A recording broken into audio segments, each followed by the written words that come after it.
carta a los Filipenses, en donde vimos que el apóstol Pablo, ¿dónde estaba el apóstol Pablo cuando escribió la carta a los Filipenses? En la cárcel, ¿no? Estaba ahí, pero preso, ¿no?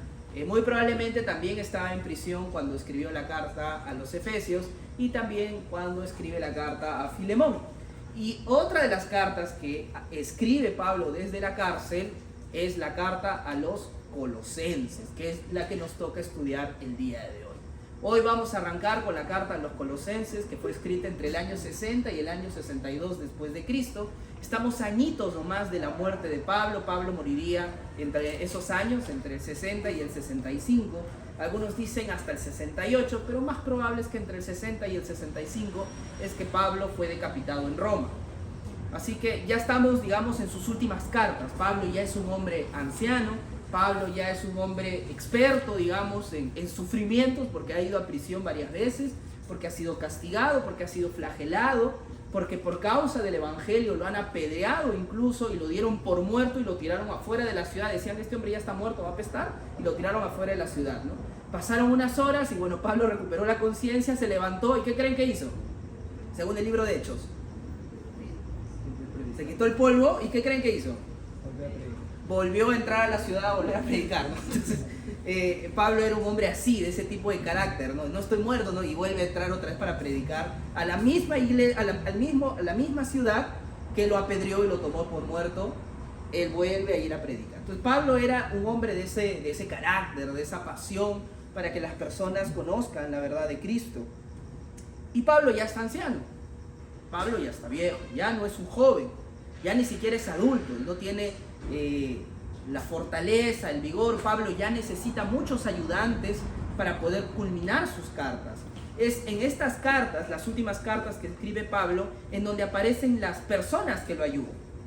Sus primeras cartas, por ejemplo, podemos hablar de Gálatas, podemos estar hablando de Romanos. Pablo lo escribe solo, no hace mención a ayudantes, sino que luego agradece a otros al final de las cartas o los saluda. Pero cuando Pablo ya está en sus tiempos finales, encontramos que Pablo escribe y agradece muchísimo, o que incluso otras personas escriben junto con Pablo. Y ahí es donde aparecen los hombres como Timoteo, Epafrodito y tantos hombres que ayudaron a Pablo en esta misión. Entonces, es un hombre anciano, Pablo, el que nos instruye en la carta a los Colosenses. Así que leamos a Pablo como lo que es. Ya era un hombre anciano, era un hombre sabio, era un hombre experimentado, que se preocupa por la iglesia.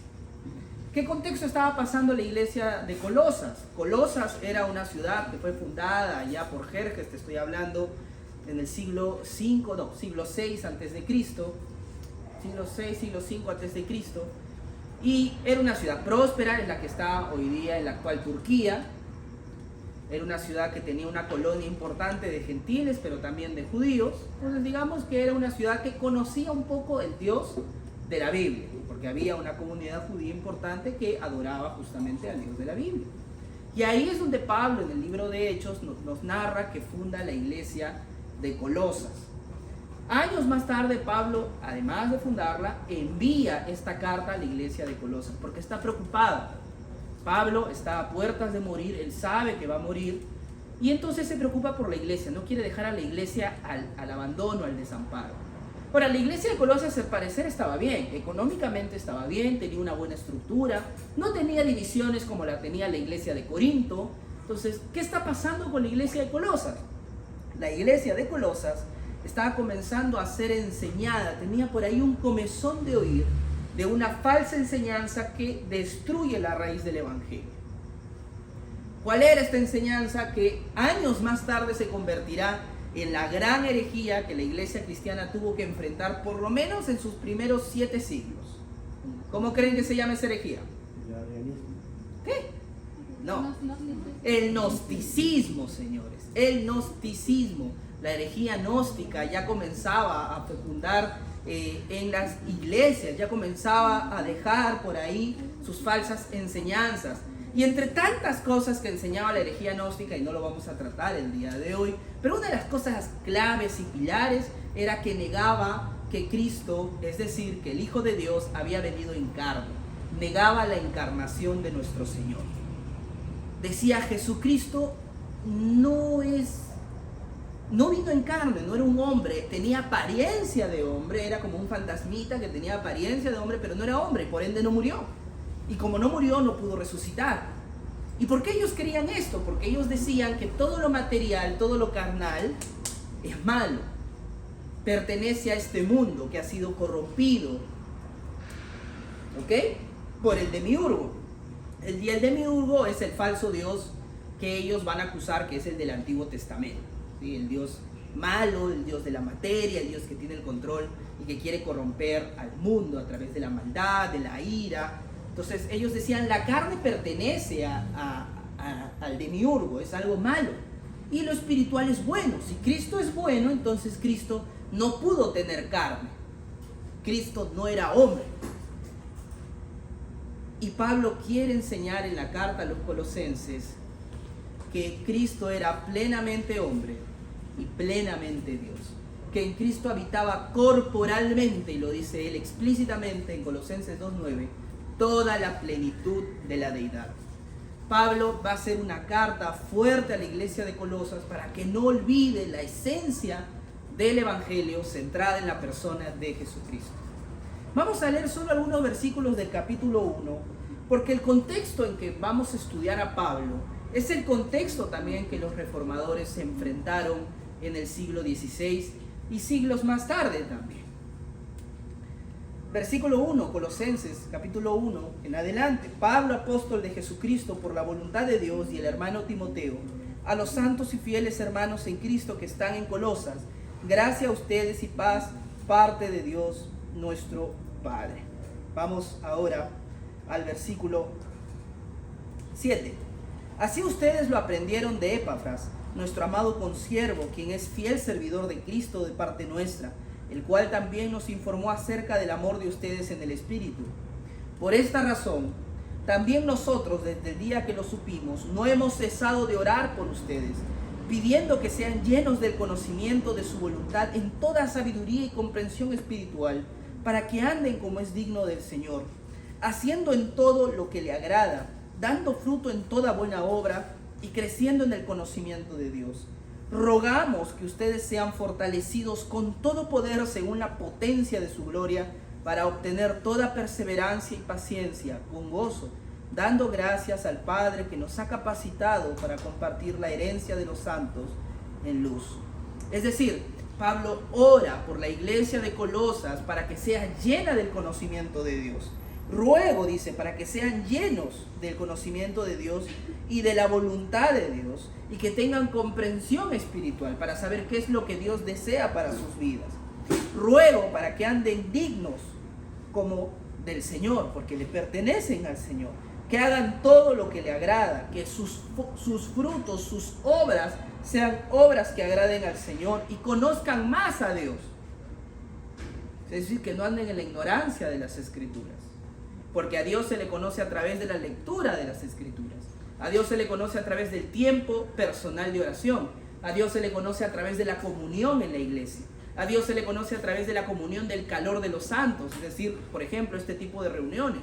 A Dios se le conoce a través del conocimiento teológico, real, un análisis serio de lo que dice las Escrituras, lo que dice la palabra de Dios. Quizá no hacemos eso, pero Pablo ruega para que la iglesia haga eso. Y den gracias al Padre, porque nos ha capacitado para compartir la herencia de los santos en luz. Es decir, que nos ha capacitado a todos nosotros para que podamos llevar el evangelio de Dios, el evangelio de salvación, que se centra en la persona de Jesucristo, verdadero hombre, verdadero Dios. ¿Por qué? Porque Él nos libró del dominio de las tinieblas y nos trasladó al reino de su Hijo amado, en quien tenemos redención, el perdón de los pecados. Él es la imagen del Dios invisible, el primogénito de toda la creación. En el original, primogénito no se está refiriendo a de que Él es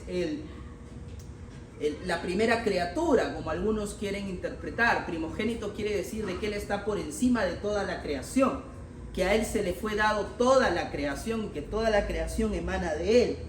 Y eso es lo que dice, porque en Él fueron creadas. La razón por la cual Cristo es el primogénito de toda la creación no es porque Cristo fue el primer ser creado, como los testigos de Jehová quieren hacernos creer, O que por allá los nestorianos en su momento también nos hicieron creer. O los arrianos en su momento también nos quisieron creer. No los adrianos, no los Néstor, no. Arrianos, nestorianos, es otra cosa. No como ellos hace siglos quisieron hacer creer a la iglesia. Sino que la razón por la cual Jesús es el primogénito de toda la creación es porque la creación se desprende de Cristo. Dios crea el planeta, el universo, las estrellas, te crea a ti, me crea a mí a través de Jesucristo. Jesucristo es la razón, es el inicio de tu existencia y mi existencia, es el inicio de todo lo creado. Por esa razón nuestro Señor Jesucristo es el alfa y el omega, el principio y el fin. Él es la razón por la cual tú estás aquí el día de hoy. Tanto porque en Él fueron creadas todas las cosas, tanto en los cielos como en la tierra, visibles e invisibles, ya sean tronos, dominios, poderes o autoridades. Todo ha sido creado por medio de Él. Todo ha sido creado a través de Cristo y para Él. Y Él es antes de todas las cosas, y en Él todas las cosas permanecen. Es decir, tú y yo estamos vivos porque por la voluntad de nuestro Dios seguimos vivos. Y nuestra tierra sigue su rotación y su traslación porque por la voluntad de Dios así sigue. Y el ciclo de agua se sigue respetando en nuestros días porque la voluntad de Dios así lo decide. Y la atmósfera nos sigue cubriendo porque la voluntad de Dios así lo decide. Y la gravedad y todas las fuerzas que ejercen en el universo hasta el día de hoy, que se cree que son 4 pilares, siguen al día de hoy por la voluntad de Dios. Tú respiras por la voluntad de Dios, comes por la voluntad de Dios. Hay algunos aquí que ya se quieren dormir por la voluntad de Dios. Todo es por la voluntad de Dios, porque fuiste creado por medio de Él y para Él. Y gracias a Él subsistes. Es decir, estás aquí, moviendo tus deditos o moviendo las mandíbulas. Estás aquí por causa de nuestro Señor. No solo Él es la razón por la cual todo existe, nuestro Señor Jesucristo, sino que Él es también la cabeza del cuerpo, que es la iglesia. Él es el principio, el primogénito de entre los muertos. Fue el primero en resucitar, no en el sentido de para volver a morir, porque otros hombres también resucitaron, pero luego volvieron a morir. Jesucristo resucitó y hoy está sentado a la diestra de Dios Padre Todopoderoso. Por eso es el primogénito entre los muertos, a fin de que Él tenga en todo la primacía. Porque tú y yo en algún momento vamos a resucitar también y no volveremos a morir. Porque agradó al Padre que en Él habitara toda la plenitud y por medio de Él reconciliar todas las cosas consigo, haciendo hecho la paz por medio de la sangre de su cruz, por medio de Él. Repito, ya sean las que están en la tierra o las que están en los cielos. Y aunque ustedes antes estaban alejados, a pesar de que tú antes estabas odiando a Dios y estabas en contra de sus mandamientos y blasfemabas su nombre y tus acciones blasfemaban la ley del Señor, a pesar de todo eso, sin embargo, ahora Dios te reconcilia en Cristo, en su cuerpo de carne mediante su muerte, a fin de presentarlos santos, sin mancha e irreprensibles delante de Él. Esto Él hará si en verdad permanecen en la fe, bien cimentados y constantes, sin moverse de la esperanza del Evangelio que han oído, que fue proclamado a toda la creación debajo del cielo, y del cual yo, Pablo, fui hecho ministro. Pablo hace una declaración no solo de la deidad de nuestro Señor Jesucristo y de su humanidad, porque lo dice su cuerpo en carne. Cristo tuvo un cuerpo, Cristo fue hombre como tú y como yo, tuvo hambre, tuvo sed, se lesionó, tuvo sueño. Él fue hombre como tú y como yo, pero Él fue plenamente Dios. Y por medio de Él fueron hechas todas las cosas, su existencia y la mía. Pablo hace toda esta enorme declaración para que la iglesia, que pronto está a punto de perder a Pablo, porque Pablo va a fallecer pronto, no se olviden de lo que importa en el Evangelio. Que cada coma, cada punto, cada acento, cada letra del Evangelio importa. No solo importa que Jesucristo murió por tus pecados, sino que también importa que Jesucristo resucitó. Y no solo importa que la justificación es por la fe, como lo enseñan los padres reformadores, sino que también importa que la santificación viene por parte de Dios. Y también importa no solo que Jesús murió y resucitó, sino que tú también resucitarás. Y que la resurrección de los muertos es una promesa real. No solo importa que nuestro Señor Jesucristo vino al mundo, sino que también vino al mundo a través de la Virgen María. Fue una concepción santa y virginal. Eso también importa. Cada parte del Evangelio importa. La iglesia de Colosas estaba bien. Tenía dinero, no tenía discusiones entre ellas, se amaban entre ellos, se respetaban todos. Era una iglesia como nuestra iglesia, ¿no? Amorosa y llena de paz. ¿Por qué se ríen, chicos? Paz, ¿no? Entonces, todos eran felices, todos estaban bien. Pero comenzaban a oír falsas enseñanzas que atacaban el Evangelio. Y tú puedes decir, Pablo, pero ¿qué importa? Si a la hora de la hora, si Jesús era hombre, era un fantasmita, si murió o no murió, lo que importa es que tenemos perdón de nuestros pecados, ¿no? Si te arrepientes, eres salvo. Amén. Eso es lo único que importa. Como hoy hay algunas iglesias que dicen, no importa esto, no importa aquello, lo que importa es que nos amemos y seamos felices y que todos los cristianos pensemos diferentes y seamos amorosos entre todos. Lo que importa es que seas buena persona o que seas feliz. Hay cosas que sí, que verdaderamente no importan. Pero el Evangelio importa. Lo que está en el Evangelio importa. Vale la pena y se tiene que discutir. ¿Por qué? ¿Cuál es la razón por la cual el Evangelio importa? ¿Cuál es la razón por la que no podemos alterar ni una coma, ni una tilde, ni una letra, ni una oración del Evangelio? Porque Dios ha dicho, desde la eternidad lo ha estipulado, que la salvación de los hombres va a ser única y exclusivamente a través del Evangelio.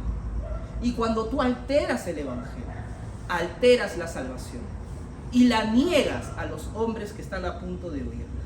El Evangelio importa mucho y su pureza importa. Y Pablo está utilizando sus últimos años de vida para enseñarle a la iglesia de Colosas que vale la pena discutir una vez más para preservar el Evangelio de salvación. Yo sé que en nuestros tiempos modernos la discusión se ve mal. Discutir es malo. No discutamos. Y por esa razón en nuestros tiempos modernos nos encontramos con tantos hipócritas, con tantos cobardes, con tantos chismes, porque nadie se quiere decir la verdad en la cara. Porque creemos que alguien que nos diga no, ya nos falta el respeto, no nos ama. Porque preferimos mantener las apariencias de tener una relación feliz en común y por lo bajo apuñalarnos, porque no queremos discutir. Y sí, evidentemente hay cosas que no vale la pena discutir. Yo estoy convencidísimo que mañana la U le gana a Huancayo y campeona el Clausura. Y estoy convencidísimo que le ganamos a Alianza a las 2 finales. Y somos campeones nacionales. Convencidísimo. Pero convencidísimo. Amén, ¿no? Dicen atrás. Amén. Convencido. Nadie me va a hacer pensar lo contrario. Y si Diego me dice, Néstor, ¿sabes qué? No podemos ser amigos porque yo soy de Alianza. Le tiro un cachetado. Porque no importa. Si él es de Alianza, yo soy de la U. No importa. Si a él le gusta el Chihaucay y a mí el Tipacay, bueno, a mí sí me gusta el Chihaucay, ¿no? Pero imaginen, no importa. Hay discusiones que no valen la pena tener. Y hay discusiones que sí valen la pena tener, pero el amor lo puede cubrir.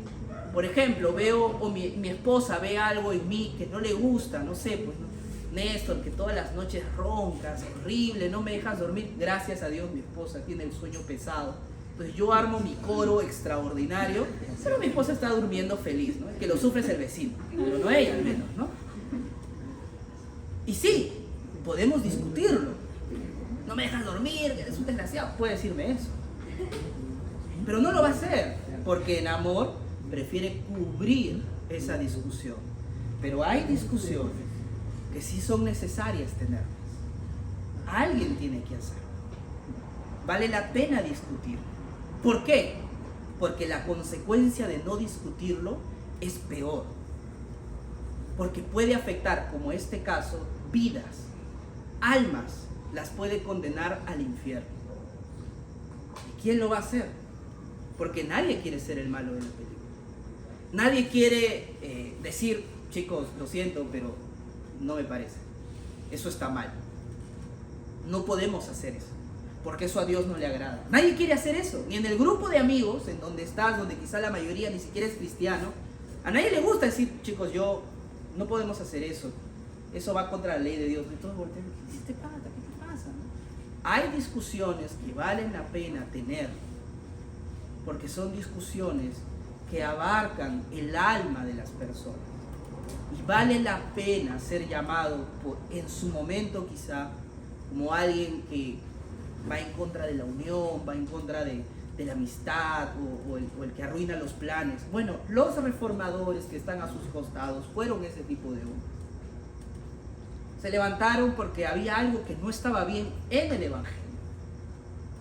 Porque la Iglesia Católica Romana, a partir del siglo XIII, había sistematizado el Evangelio como un mecanismo, no como una obra de Dios, sino como un mecanismo que el hombre tenía que hacer.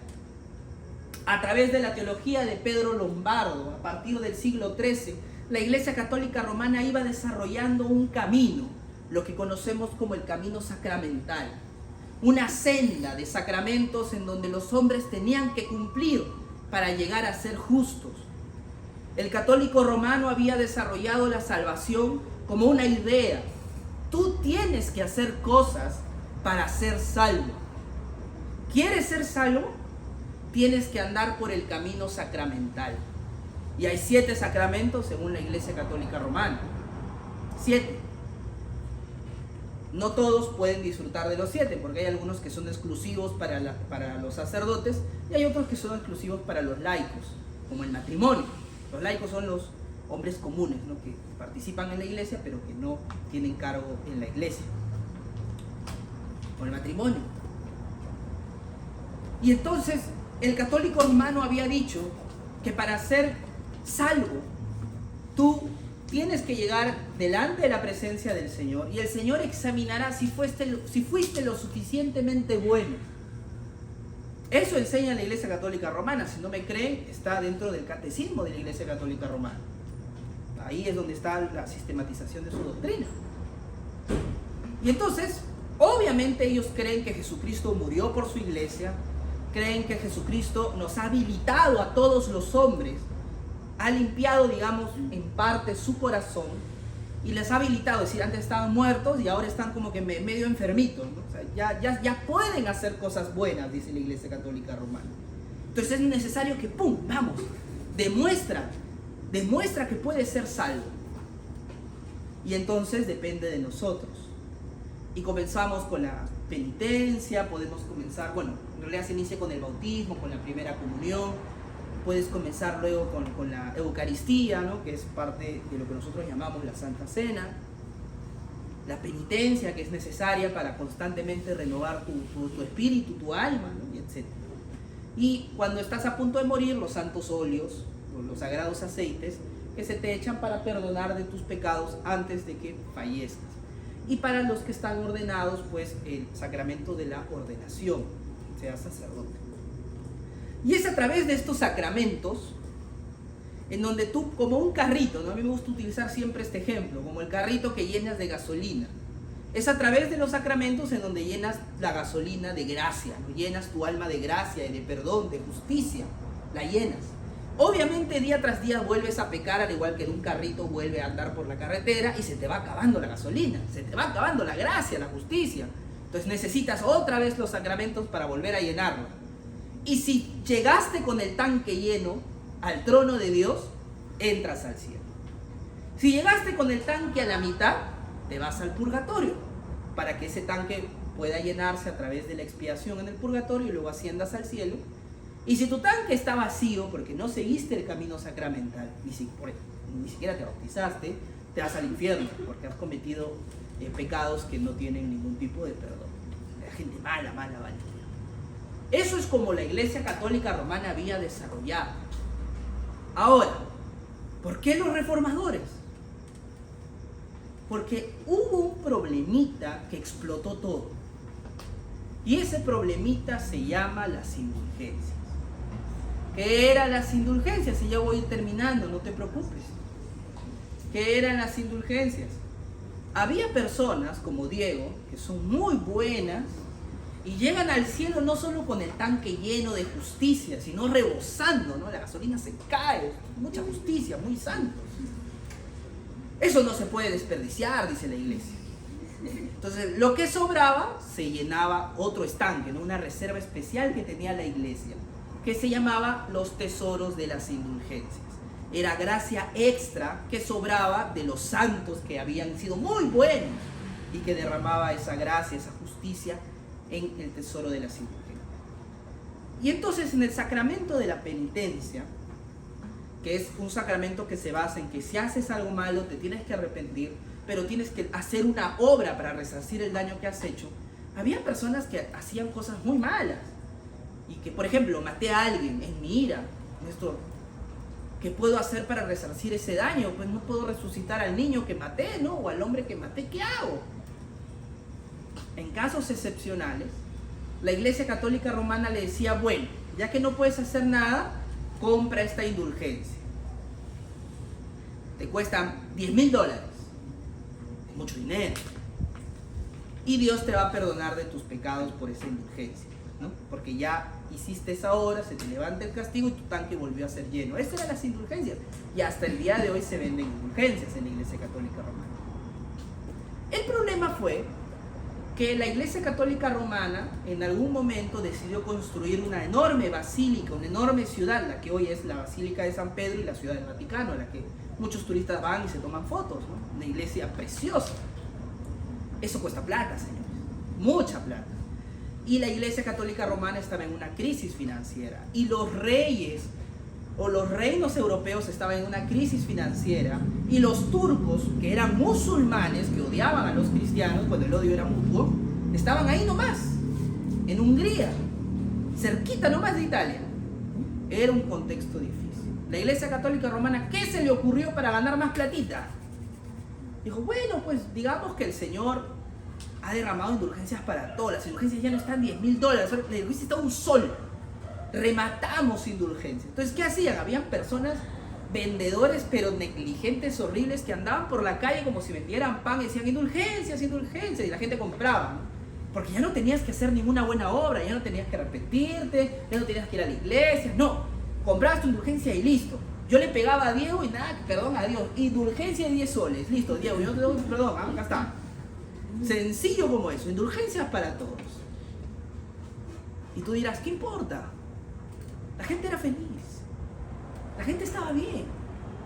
Igual iban a la iglesia porque ahí compraban las indulgencias, creían en Dios, sí, Diosito, buena onda, yo creo en ti, no, tú eres bueno, ¿no?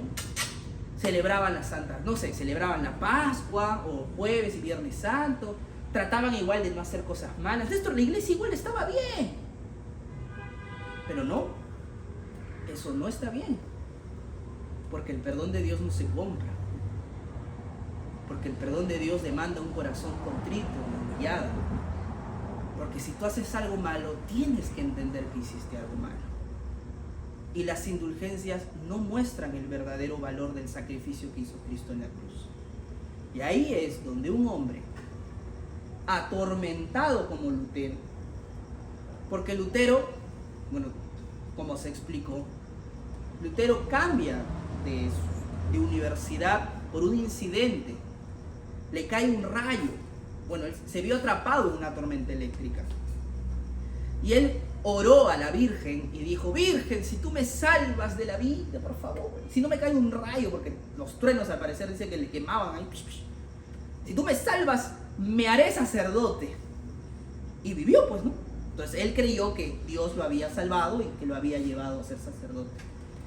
Pero Lutero, desde muy joven, que leyó el Antiguo Testamento, porque antes para leer la Biblia tenías que ser un profesional, tenías que tener una maestría, un doctorado, imagínense. Lutero era una persona que había leído el Antiguo Testamento y decía, Dios exige la justicia así. Y Lutero sabía que era malo. Lutero sabía que había mentido. Lutero sabía que había fornicado. Lutero sabía que había hecho cosas malas. Y decía, no puedo delante de Dios, me voy a ir al infierno, estoy condenado, me voy a morir, no puedo. Tal es así que cuando él es ordenado para hacer su primera Eucaristía, la Santa Cena, compartir el vino y el pan, que en ese entonces se creía que literalmente se convertía en sangre y cuerpo de Cristo, él dice que cuando alza su rostro y mira la imagen de Cristo en el cristal de la iglesia de Wittenberg, él tiembla y se le derrama el vino. Porque él decía, Dios me va a condenar. Era un hombre traumado por la santidad de Dios. ¿Por qué? Porque él sabía que era pecador. Y Lutero hacía cosas para obtener el perdón de Dios. Él ayunaba días, no comía, se autoflagelaba. ¿Saben lo que es eso? Se autocastigaba con el objetivo de creer que ya Dios perdóname. Y quizá tú el día de hoy también te castigas creyendo que de esa manera puedes generarle cierta pena al Señor, ¿no? Pecas y dices, no, yo me alejo de la iglesia, no voy a ir, soy miserable, no soy digno, ¿no? Me voy, chao, no me vean, no me aparto de todo. O sí, soy una basura, ¿no? Me meto más en mi inmundicia porque creo que así, generando lástima, algo de misericordia podré conseguir. Y Lutero hacía eso.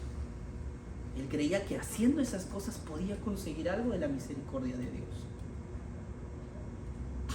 Y leyó el Nuevo Testamento y encontró en Jesucristo la respuesta que tanto necesitaba, y se dio cuenta que sí, que él era pecador, pero que la persona de Jesucristo había muerto por sus pecados, y si él tenía fe en que Jesús había muerto por sus pecados, él no tenía por qué temer al infierno.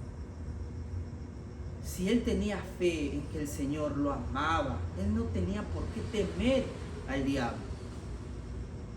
Y se dio cuenta, jóvenes, que la justicia viene de Dios, que Dios declara al hombre justo, si es que éste se arrepiente de corazón genuino. Ahora, eso no implica que Lutero no hizo buenas obras. Lutero hizo muchas buenas obras. Hospitales públicos, escuelas públicas, las primeras escuelas públicas, inversión para que los pueblos sean alfabetas, para que dejen la ignorancia y aprendan a escribir, aprendan a leer, para que puedan leer la Biblia. Lutero hizo muchas buenas obras, pero no porque quería ser salvo, sino en agradecimiento a que ahora era salvo. Y es en ese entonces que Lutero escribe las 95 tesis. Y en las 95 tesis, no estaban las 5 solas, señores. Calvino no estaba a favor tampoco de las 5 solas. Las 5 solas se sistematizaron allá por el siglo XVIII. O sea, estamos hablando de 200 años después de la muerte de estos hombres.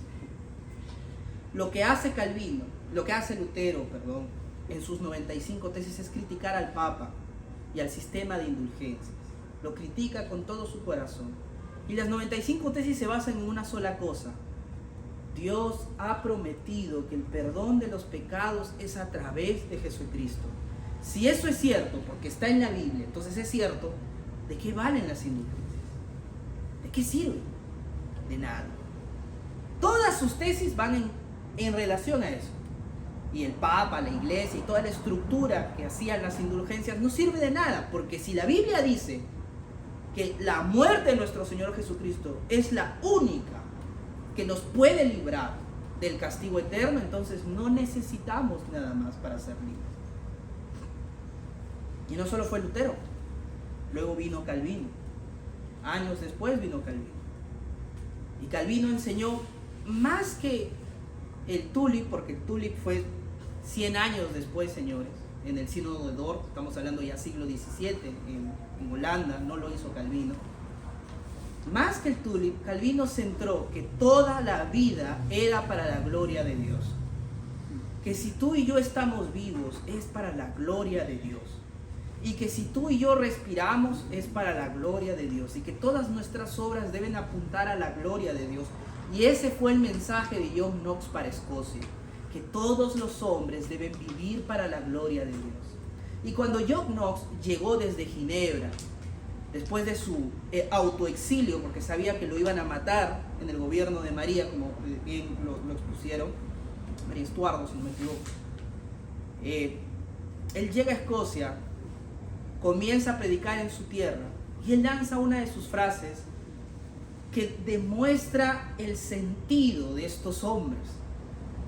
John Knox dice: Señor, dame Escocia o me muero. Y no porque John Knox quería ser rey. Él era un hombre influyente, pudo lograrlo con el apoyo del pueblo. Él no quería ser rey. Su mensaje era un mensaje espiritual. Él la tenía claro. Él veía a los escoceses con una necesidad profunda de conocer la palabra de Dios. Y entonces, cuando miró a sus compatriotas, lanza esa frase: dame Escocia o me muero. Su deseo era que su nación sea una nación para la gloria de Dios. Y Dios le dio Escocia. Y gracias a la predicación de John Knox, tanto en Irlanda como en Escocia como en Inglaterra, más de 3 millones de personas se convirtieron al cristianismo. 3 millones de personas. 3. Por un hombre que entendió cuál era el propósito de la vida, la gloria de Dios. El evangelio importa. Para Pablo importaba. También debe importarte para ti. El evangelio transforma vidas. Todos los que están aquí el día de hoy, todos han podido escuchar algo del evangelio o todo el evangelio. Y todos, incluyéndome, podemos cometer nuestros pecados, nuestros errores. Y quizá crees que has cometido tantos pecados que no puedes acercarte a Dios, es decir, a su iglesia, como Lutero. Pero al igual que Lutero, si tú ves a la persona de Jesucristo como tu Salvador, puedes acercarte a Dios. Cristo Jesús vino a morir por los pecadores, como bien diría Pablo, entre los cuales yo soy el primero. Cristo Jesús vino a morir por todos aquellos que se saben que son tan pecadores, tan viles, tan sucios, que han tomado tantas malas decisiones,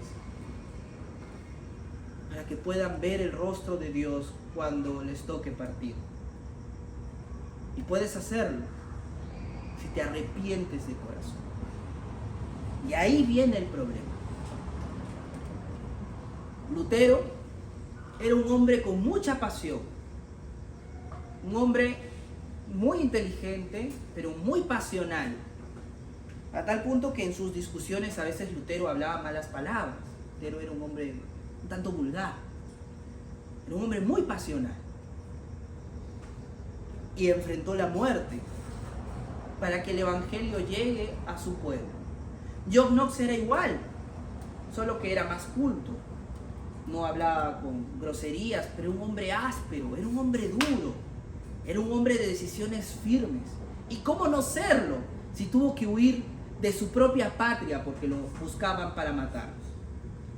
Y estuvo estuvo recorriendo por toda Europa hasta que Dios lo llevó otra vez a su pueblo. Y Juan Calvino igual, era un hombre reacio, firme, a tal punto que algunos lo llamaron el dictador de Ginebra. No todos lo llamaron el reformador de Ginebra, algunos lo llamaron el dictador, porque era un hombre firme en sus convicciones, de que había cosas que no se podían tolerar para nada. Todos estos hombres, y bueno, igual Zwinglio, que falleció en un campo de batalla, defendiendo a las ciudades suizas del asedio católico desde Italia. Zwinglio igual. Y si me lo permites, porque los reformadores no solo fueron ellos, sino que en el siglo XVII vinieron más reformadores ya de otras denominaciones, y ahí es donde aparecen los bautistas, ¿no? Si hablamos de Andrew Fuller, por ejemplo, bautista, el más grande teólogo bautista, era un hombre pero apasionadísimo por Dios y por los pueblos, y él estaba convencido, al igual que Calvino, que no era bautista obviamente, pero ambos pensaban igual, que la salvación era para la gloria de Dios. Y ambos pensaban igual, que el evangelio tiene que ser oído por todos los hombres. Y Andrew Fuller era un excelente evangelista. Predicaba enfermo, predicaba con fiebre, predicaba con una infección que le dio en el ojo, predicaba cuando su pierna fue quebrada, predicaba y predicaba y predicaba, porque él decía, cada día que descanso son almas que se condenan. Y entonces él tenía una pasión total para que todos escuchen el Evangelio y no quería descansar. No digo que hagas eso, pero podemos hablar de Fuller, podemos hablar de Müller, podemos hablar de Joy, podemos hablar de Fox, podemos hablar de tantos otros hombres entre el siglo XVI, XVII y XVIII, en que llegamos ya a Jonathan Edwards y a Whitefield. No, Whitefield, no, ¿qué estoy hablando? A Wesley, perdón, de los metodistas. Fueron grandes predicadores para la gloria de Dios. Todos ellos. Y todos ellos, a pesar de que algunos eran más duros, más suaves, más tiernos, más abruptos, más groseros, más académicos, más pasionales, más fríos, a pesar de sus temperamentos y sus ideas, porque no todos pensaron iguales, a pesar de todo eso, todos tenían algo en común.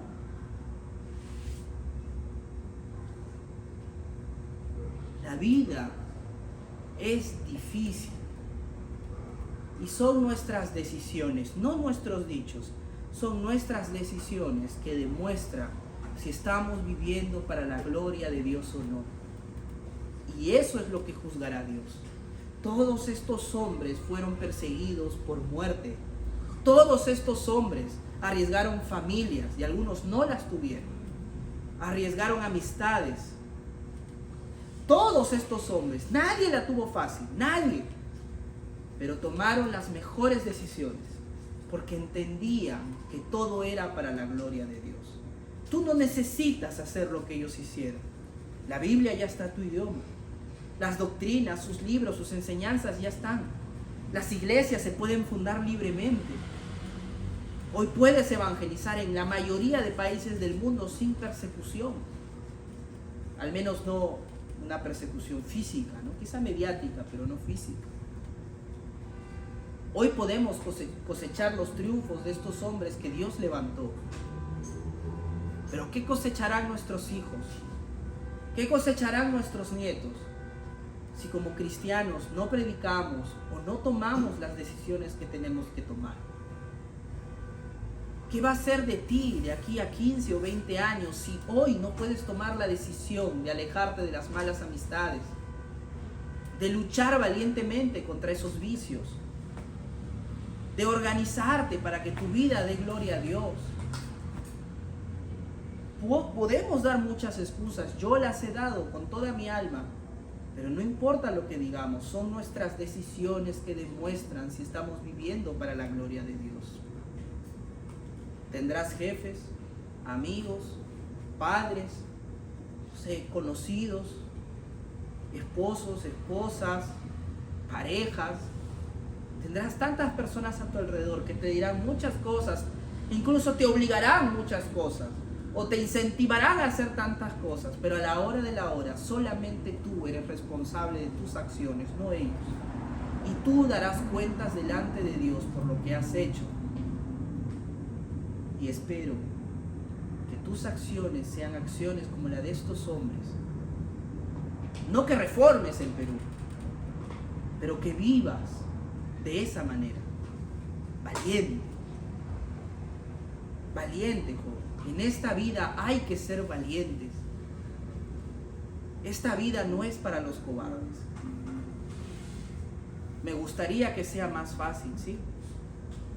Me gustaría que llueva del dinero del cielo y que no haya gente mala que nos tiente y que no tengas las tentaciones que hoy tienes, o que en tu niñez o juventud temprana no hayas tomado las decisiones que te encadenaron a malas amistades o vicios de carácter que hoy tienes. Me gustaría, pero no se puede.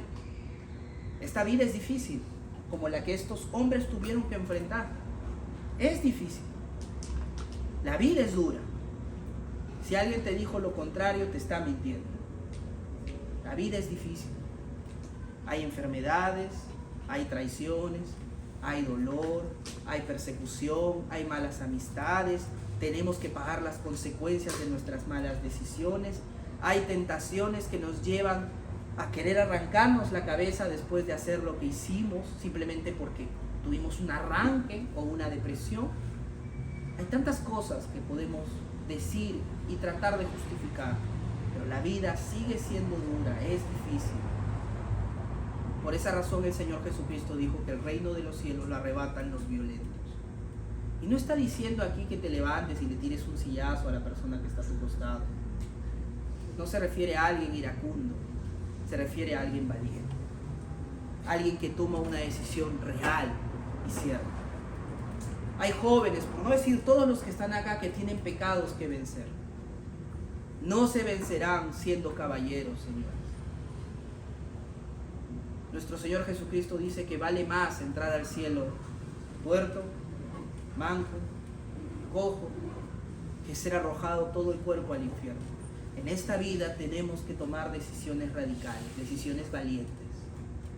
Valor, jóvenes, valor, valor, porque saliendo de acá vienen otra vez las pruebas. Valor, porque saliendo de acá te llamará otra vez la tentación. Valor, joven, valor, porque la fornicación está a una sola llamada. Valor, joven, porque el chisme está en una sola reunión. Valor, porque la mentira está ahí nada más, a un solo enojo. Porque la hipocresía está ahí en las puertas. Valor, joven, valor, porque la lujuria está a un solo clic. Valor, tienes que ser valiente. Estos hombres lo fueron. Tienes que ser valiente, tienes que perseverar. Nuestro Señor viene, lo creo con todo mi corazón. Y no puede encontrarnos con temor.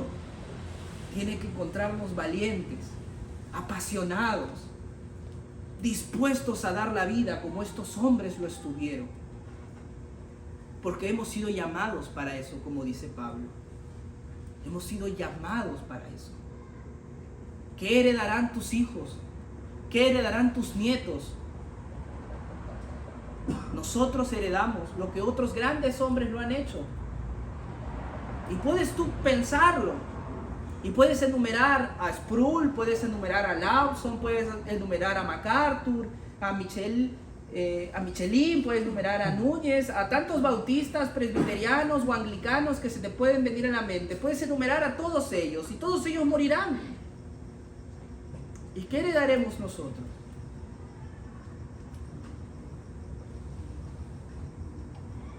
Como dijo nuestro profeta Isaías, yo iré. Envíame a mí, yo iré. Yo haré lo que tenga que hacer. Yo enviaré, yo llevaré el mensaje. Tienes que tener valor. Esta vida y la vida cristiana es para que seas valiente.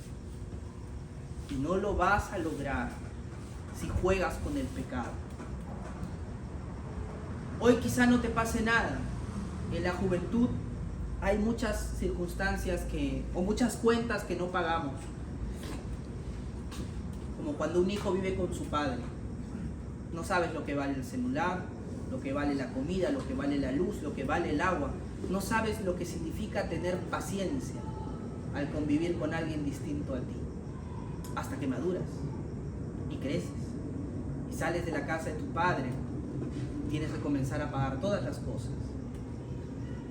En la juventud mucho es muy sencillo, pero créeme, joven, cuando vienen los años viene la factura y la belleza que hoy teníamos ya no es la belleza de los 40 o los 50 y las facilidades que hoy teníamos ya no son tan fáciles. Tarde o temprano habrá que pagar. Y espero que nuestras decisiones nos lleven a Cristo y a su iglesia. Y que no nos lleve, al contrario, a su ira. Y hoy hay que tomar esas decisiones. Hoy hay que ser valiente. No mañana, hoy. Porque la tentación viene hoy, saliendo de acá nada más. Saliendo de acá. Hoy y hasta el final de nuestros días, con valor, firmes, convencidos en quién es nuestro Señor Jesucristo y quiénes fueron los hombres que hoy están en el cielo, con valor. Pablo se despide, escribe esta carta a la iglesia de Colosas esperando que la iglesia escuche su advertencia antes de morir. Nuestro Señor Jesucristo es el centro del Evangelio y el Evangelio no puede ser adulterado. Ese Evangelio te demanda el día de hoy que seas valiente, que tu salvación descanse en el Señor Jesús. Y necesitas ser valiente para tomar decisiones que demuestren que vives para la gloria de Dios. Podremos decir mucho, pero son nuestras acciones las que van a hablar. De nada sirve que te autodiscrimines, que te autodesprecies, que te autoexilies, que te digas, yo no valgo la pena, Dios no me conoce, Dios no me ama, esto es muy difícil. De nada sirve. Eso es cobardía. Necesitas ser valiente. Y aquí está tu iglesia, llena de hombres temerosos también, porque la vida es difícil, pero dispuestos a ayudarte para pelear esta buena batalla, porque Cristo lo vale. Él lo vale. Vale la pena pelear la batalla por el Señor, porque es una batalla ganada, señores. Él ya la ganó por nosotros. Vale la pena. Y algún día obtendremos la recompensa, porque es lo que el Señor ha prometido para su pueblo, para los que le aman. Recuérdalo, joven. Valor. Ten valor. Toma buenas decisiones. Tómalas. Que tus decisiones sean para la gloria de Dios. Vamos a orar y con eso termino.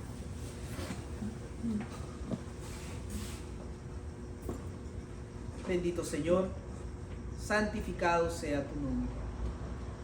Mi buen Padre, estamos aquí el día de hoy, no solo para recordar lo que tú hiciste con tu iglesia a través de los reformadores, sino también, mi Señor, porque a través de su ejemplo podemos volver a recordar lo que tú demandas de tu pueblo, que seamos valientes, que busquemos y armemos nuestra vida para tu gloria, que armemos nuestra vida, mi Señor, para el amor al prójimo, porque estos hombres hicieron lo que hicieron no solo para ti, sino para que tu pueblo, sus prójimos, puedan verse beneficiados.